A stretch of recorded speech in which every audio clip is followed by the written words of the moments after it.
Cuban Missile Crisis addressed to the nation by John F. Kennedy. John F. Kennedy was born in Brookline, Massachusetts on May 29, 1917. He grew up in a wealthy family and attended Harvard. In 1937, he was appointed the United States Ambassador to England. After graduating from Harvard, he joined the Navy and was made a lieutenant during World War II. He was elected to the Massachusetts House of Representatives in 1946 for 3 terms and then went to the Senate in 1952.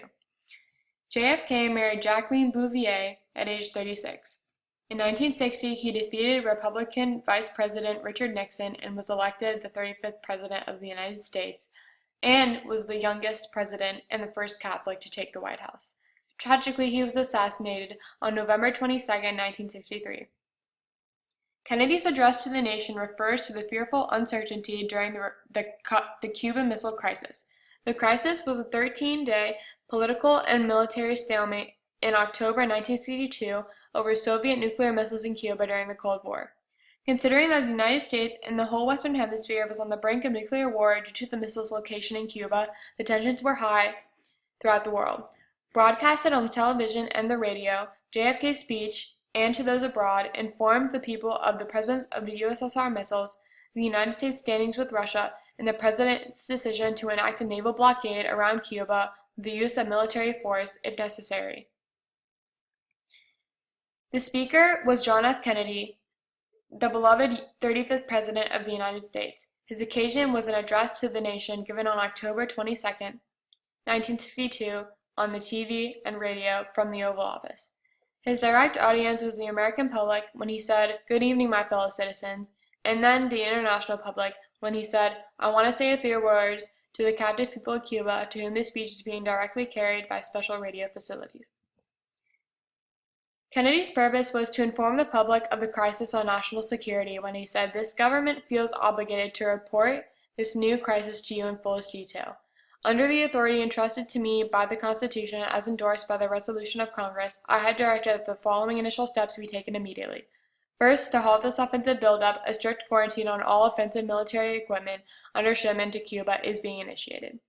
The subject of Kennedy's speech was the crisis involving the missiles on site 90 miles away from U.S. shores, when he said, "Within the past week, unmistakable evidence has been established the fact that a series of offensive missile sites is now in preparation on that imprisonment island.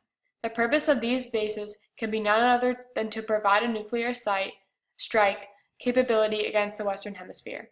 Kennedy's tone throughout the address was informative and worrisome, but also aware of the future and serious in matter when he says, "Our policy has been one of patience and restraint." Diction. He spoke of peace, freedom, and danger when he said, "Our goal is not peace at the expense of freedom, but both peace and freedom." He utilized figurative language when he said, "on the bullseye of Soviet missiles," and describes Cuban arms as medium-range ballistic missiles capable of carrying a nuclear warhead for a distance of more than 1,000 nautical miles.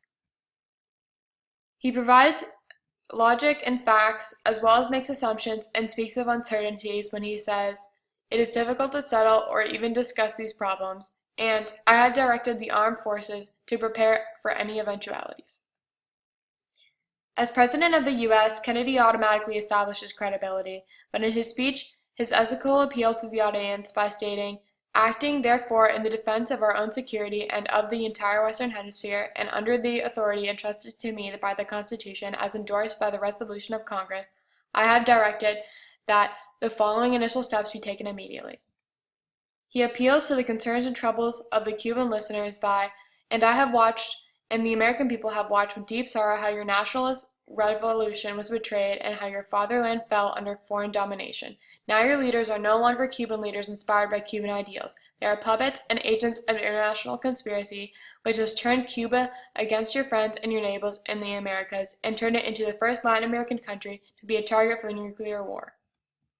He makes several references to specific details about the crisis and the historical events when he says, "Several of them include medium-range ballistic missiles capable of carrying a nuclear warhead for more distance than 1,000 nautical miles, and each of the missiles could strike in Washington, D.C., the Panama Canal, Cape Canaveral, in Mexico City and other cities.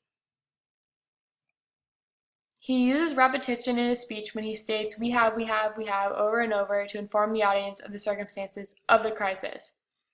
And then he uses metaphor when he says the fruits of victory would be ashes in our mouths.